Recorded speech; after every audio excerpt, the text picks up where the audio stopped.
নমস্কার বন্ধুরা, আমি স্বপ্না কিচেনে আপনাদের সবাইকে স্বাগত জানাই। আজকের আমাদের রেসিপি কাতলা মাছের কালিয়া।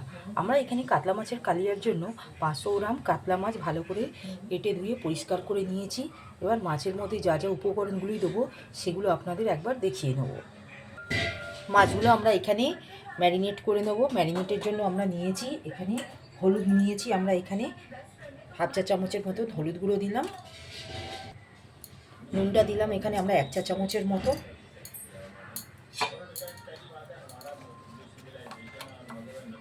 এখানে আমরা আদা রসুন আর কাঁচা লঙ্কার পেস্ট করে রেখেছি, সেটা আমরা দিয়ে দিলাম 1 চা চামচের মতো। আর দেবো এখানে 1 চা চামচের মতন সাদা তেল। আপনারা যদি মনে করেন এখানে আপনারা সর্ষে তেল দিতে পারেন। দিয়ে আমরা ভালো করে মাছগুলোকে সমস্ত মশলা দিয়ে মাখিয়ে 5 মিনিটের জন্য আমরা রেস্টে রেখে দেবো।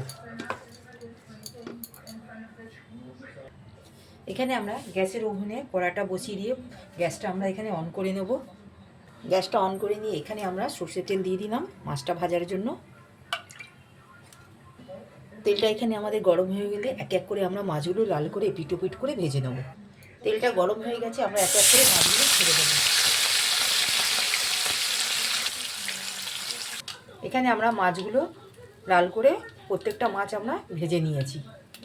এই মাছ ভাজার তেলের মধ্যে আমরা গরম মশলা ফোড়ন দেবো। প্রথমে আমরা দিয়েছি এখানে তেজপাতা, 2টো লবঙ্গ, 2টো এলাচ আর একটা দালচিনি।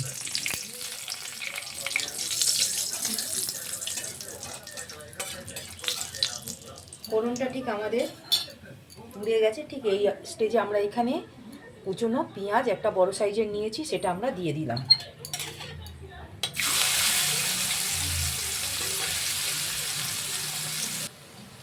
পেঁয়াজটা ঠিক আমাদের লাল হয়ে গেছে। এখানে আমরা পেঁয়াজটা দুই রকমভাবে ব্যবহার করব। প্রথমে আমরা একটা বড় সাইজের পেঁয়াজ চপ করে নিয়ে আমরা একে ফোড়নে দিয়েছি, আর আরেকটা বড় সাইজের পেঁয়াজ আমরা এখানে মিক্সার জারে আমরা ভালো করে একটা স্মুথ পেস্ট করে নিয়েছি। এখানে বাটা পেঁয়াজগুলো আমরা দিয়ে দিলাম।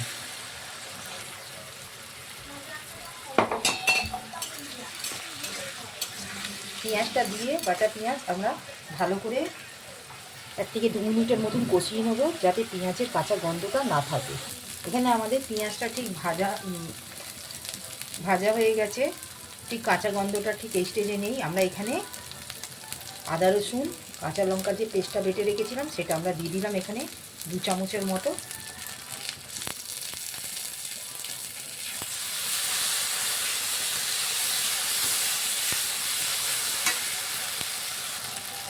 আদা রসুন বাটাটা ঠিক কষানো হয়ে গেছে। এখানে আমরা এই গুঁড়ো মশলাগুলো দেবো। এখানে নিয়েছি কাশ্মীরি লঙ্কার গুঁড়ো 1 চামচ, হলুদ গুঁড়ো 1 চামচ, ধনে গুঁড়ো 1 চামচ আর জিরে গুঁড়ো 1 চামচ। সমস্ত মশলাগুলো গুঁড়ো মশলাগুলো আমরা দিয়ে দিলাম।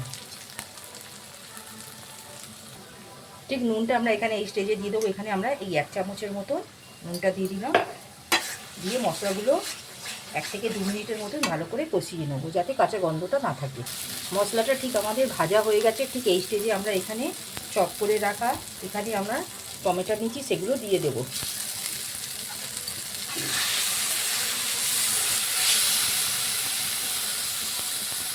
এখানে আমরা 2 চামচের মতন দই নিয়েছি। দইটাকে ফেটিয়ে আমরা এর মধ্যে দিয়ে দিলাম।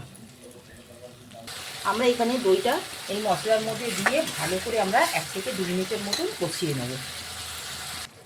ঠিক এখানে আমরা 1 চামচের মতন চিনি দিলাম, দিয়ে ভালো করে আমরা কষিয়ে নেব। মশলাটা ঠিক কষানো হয়ে গেছে আমাদের। ঠিক মশলা থেকে ঠিক তেলটা ছেড়ে দিয়েছে। ঠিক এই স্টেজে আমরা এখানে জলটা দিয়ে দেবো।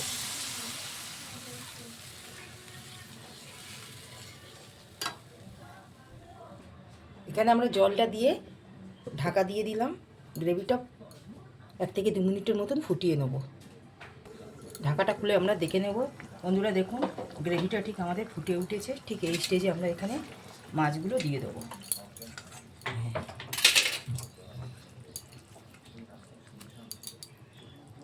ঠিক এই স্টেজে আমরা 1 চামচের মতো ঘি দিয়ে দিলাম,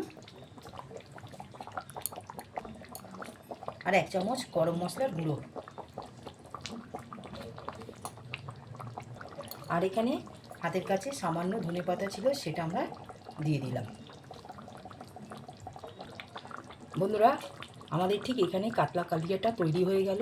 ঠিক এই স্টেজে আমরা গ্যাসের ফ্লেমটা অফ করে দেব। যদি আমাদের এই রেসিপিটি আপনাদের ভালো লাগে, আপনারা আমার চ্যানেলে লাইক, সাবস্ক্রাইব, শেয়ার করবেন। প্লিজ পাশে থাকবেন, কমেন্টে জানাবেন। আজকের মতন আমরা এখানে এই রেসিপিটি সমাপ্ত করলাম। নেক্সট ভিডিওতে নতুন রেসিপি নিয়ে আসব। ধন্যবাদ।